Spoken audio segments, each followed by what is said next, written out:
मैं आपका सख्त गुनहगार हूँ भैया, मैं सख्त गुनहगार हूँ। बताओ भैया, तुम क्यों रो रहे हो? अगर मेरे जीते जी तुम्हें इस कदर अजहार है तो मेरे जीने पर धिकार है भैया, मेरे जीने पर धिकार है। किस कारण वीर या दुखी क्यों है, एक ही अपना हाथ बनाया है, दिखता पिता ने अवलता रास्ते नु क्योंकि अपना हाथ रुलाया है। सच दस तू राज परिवार अंदर सुखी वसदा सब डरते नार वीरा, शांति अयोध्यापुरी वाले कुशन सब डरते नार वीरा। भैया मेरे से क्या खता हो गई, ये मेरी निष्पता को भ्रम हो गया, मुझे छत्तों से दूर क्यों किया, कौन सा ऐसा कोना कर्म हो गया, इस शरारत का मुझको पता नहीं, न जाने ये क्या सितम हो गया, मेरी सूरत से क्यों बेजार हो गए, रहना घर में आपका कसम हो गया। अरे भरत, मैं तुम्हें यकीन दिलाता हूँ कि तुम्हारी निस्बत कोई शक नहीं, और ना ही माता कैकेयी पर कोई गिला है। मैंने किससे तुम्हारी शिकायत की, किस तरह तुम्हारा स्वभाव हो गया, इस ख्यालात को छोड़ो भरत, कौन कहता है कि तुमसे गुनाह हो गया। मेरी अपनी ही किस्मत का दोष है, जो बुरा हुआ भला हो गया। राज मैंने किया तो क्या बात, अगर तुमने किया तो क्या हो गया। इस अवस्था में ही मुझे संतोष है, जो पिता का फर्ज था अदा हो गया। भ्राता जी, ये मेरे पूर्व जन्म का पाप है, मैं सख्त गुनहगार हूँ भैया, मैं सख्त गुनहगार हूँ।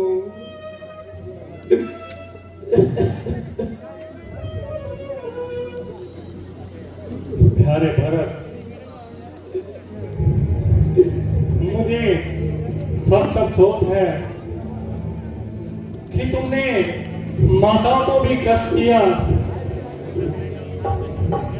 प्रणाम माता जी,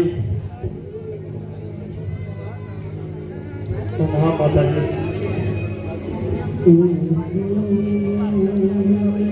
प्रणाम माता जी।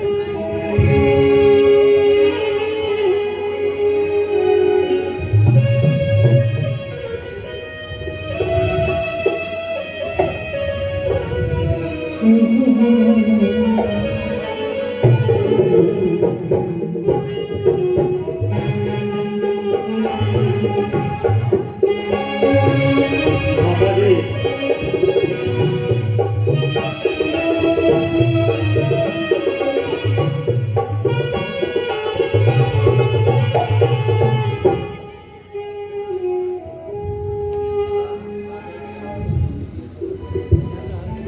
माता जी,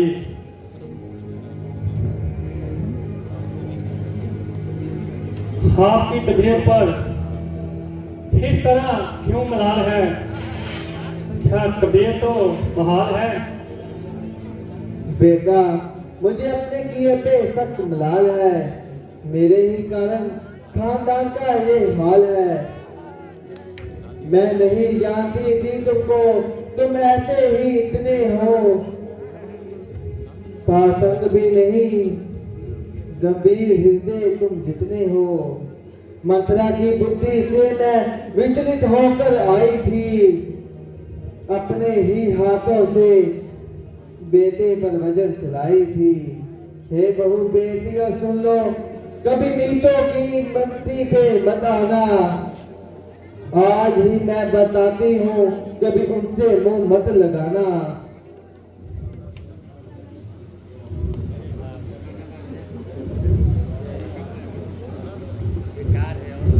माताजी, आपको अपनी तबीयत पर ऐसे मलाल नहीं करना चाहिए। आपका तो एक बहाना था, जैसा मंजूर था वैसा ही होना था।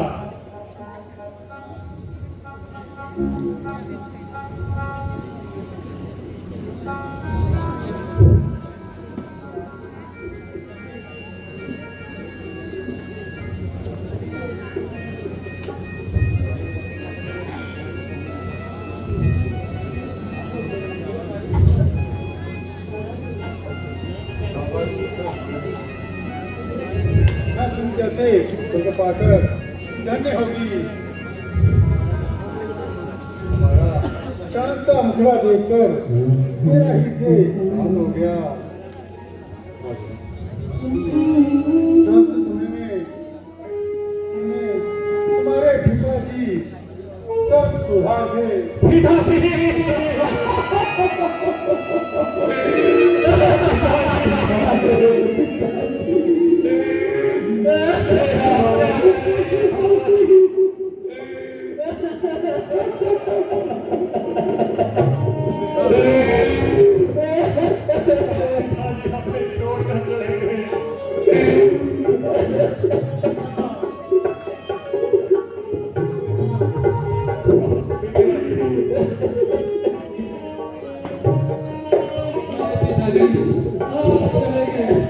आपकी बातों में किसके सहारे छोड़ गए? बेटा, धीरे रखो। जो बात एक दिन होनी है उसका अफसोस नहीं करना चाहिए। बनी चीज का टूटना जरूर है। जो पैदा हुआ है उसे जरूर करना है। बल्कि बेटा, तुम रामचंद्र जी के सामने अपना दिल खुदा रखो। कमल आया है कमल दिल का, बिना सूर्य की किरणों से उकलाई हुई है अयोध्या। बिना आपके चरणों से दया निदान हो तुम प्रभु, हम पर दया कर देना।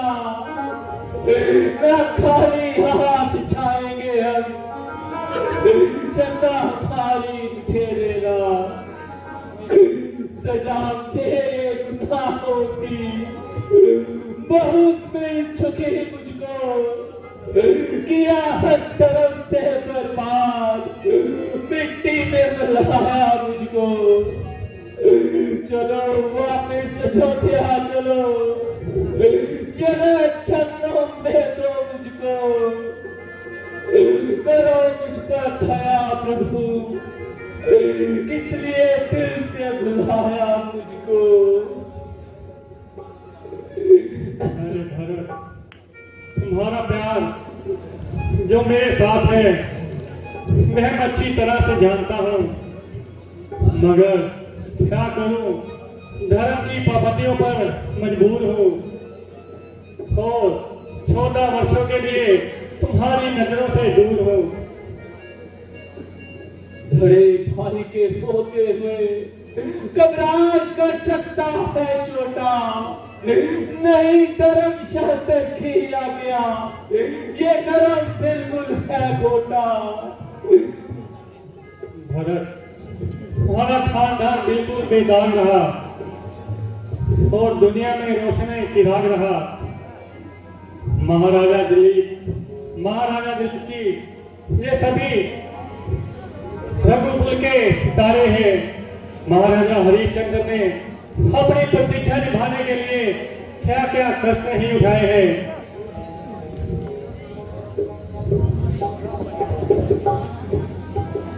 शाबाश भरत, शाबाश राम। महाराज दिलीप, महाराज दिलीप, महाराज दशरथ के रोशनी चिराग, तुमने रघुकुल की कीर्ति को चांद चांद लगा दिए।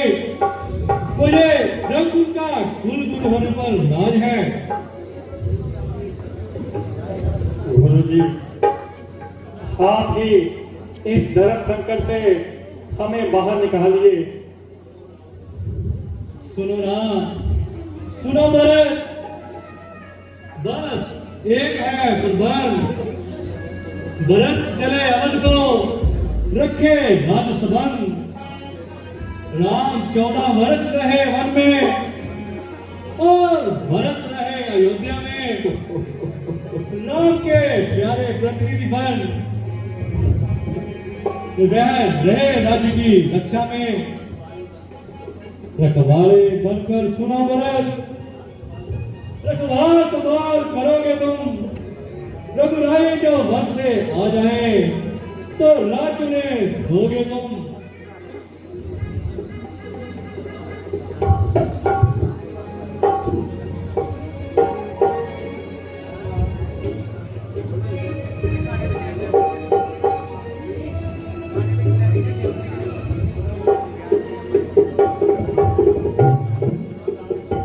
सुनो लाल शत्रुघ्न, सुनो लाल भरत, इसका है सुलभ उपाय। गद्दी पर बालका रखने को दे देंगे रघुराय। क्या करूं, भरत को हर तरफ से मजबूर किया जा रहा है, और जबरदस्ती भैया के चरणों से दूर किया जा रहा है।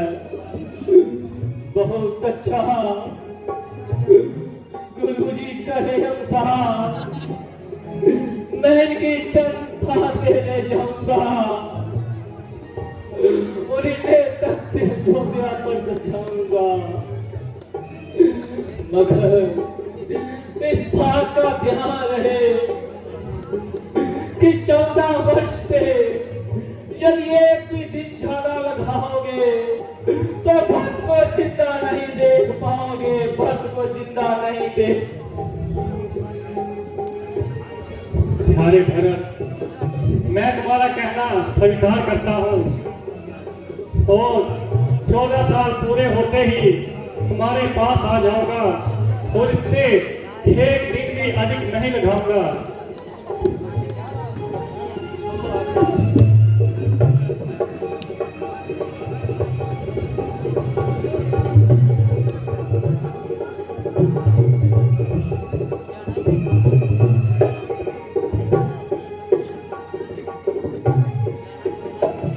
मेरे